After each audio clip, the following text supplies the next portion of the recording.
Let's give you guys my biggest takeaways from Caleb Williams' debut game in the NFL. So what is going on, y'all? Faiz Sports all back at it with another video talking, of course, some NFL here to talk about the Chicago Bears. So if you're a Bears fan, guys, hit that subscribe button down below. I promise you, you will not regret it. Football season is here, and the Bears just got a dub, which I hope is the first of many. So hit the bell icon so you're notified every time I drop a new video. Let's get right into it.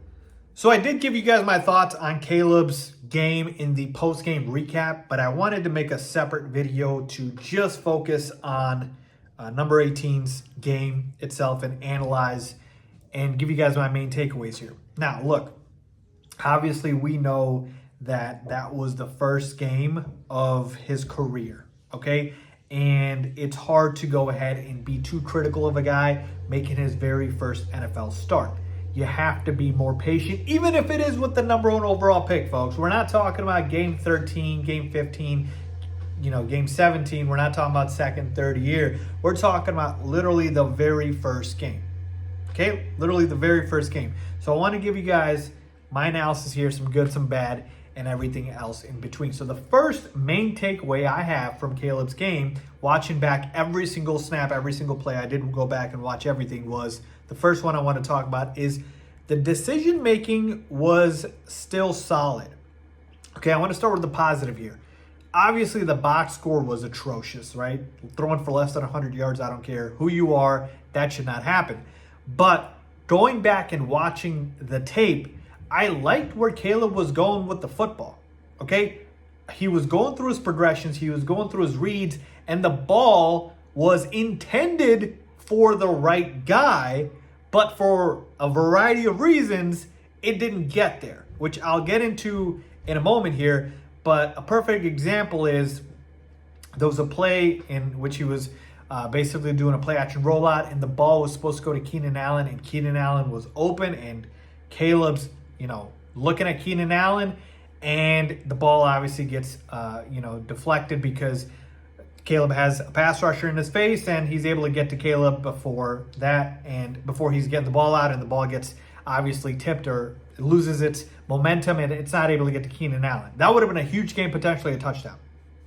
So my point is, Caleb's decision-making was very sound in the sense of I understood where he was trying to go, and it didn't seem like he made any poor decisions in terms of his reads, okay?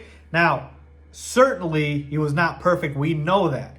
But that's basically what I'm talking about here is the guy, it's not like he looked so bad that he couldn't play quarterback. Like, you could tell, obviously, the tools, the gifts, everything's there, even in the first start. The decision-making was sound, okay? That's the main first takeaway.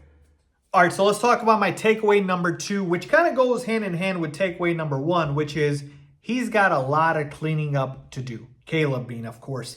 And what I mean by cleanup work is when I talked about the sound decision-making in the first takeaway, the reason the ball wasn't getting where it needed to be was for the reasons that he needs to clean up, which is a lot of batted passes. Look, I know Caleb Williams isn't the tallest quarterback, but there was way too many balls that got batted at the line of scrimmage. Caleb, you got to work on that. You got to be able to find the right arm angles to be able to get the ball off without having the defensive line, tip it all over the place. They were playing volleyball out there, literally. So you got to be able to go ahead and clean up the batted passes.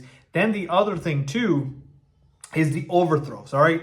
There were 2 egregious overthrows where it should have gotten there. Like, there was no reason Caleb shouldn't get the ball to where it needed to be. So you got to be able to obviously just fix that. And accuracy's never been an issue with Caleb. So this is just something where he knows what he needs to do. He just needs to go out there and do it.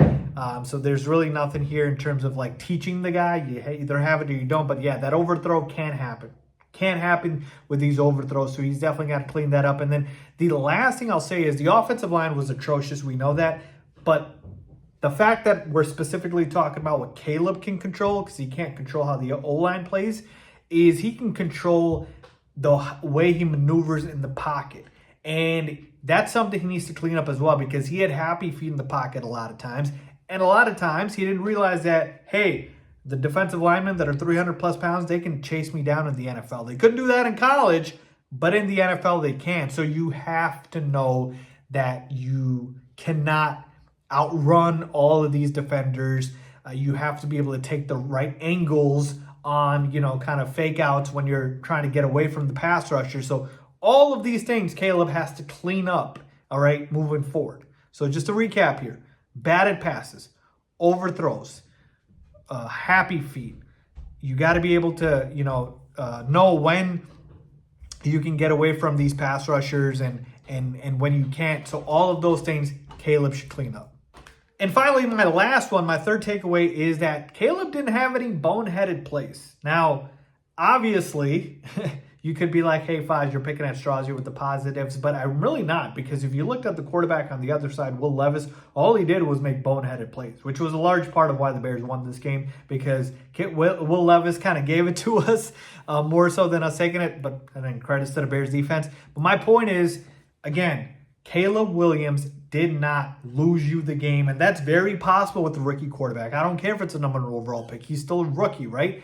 And he did not throw any back-breaking interceptions. He didn't throw any pick sixes. I mean, folks, we had that fear all the time with a veteran quarterback in Jay Cutler. So the fact that at least Caleb wasn't doing that today, that made me happy. Now, again, going back to my second point, those batted balls at the line of scrimmage, man, those were way too scary because it gets tipped up and it can easily get picked off. So Caleb has to really, really work on that. And once he cleans that up, that'll be good because, again, I don't think Caleb's the type of quarterback that is going to make a lot of these boneheaded plays. So overall, folks, those are my 3 biggest takeaways from this game from Caleb Williams' rookie debut. Let me know what you guys think. Give me your biggest takeaways. Leave a comment down below with your thoughts as always.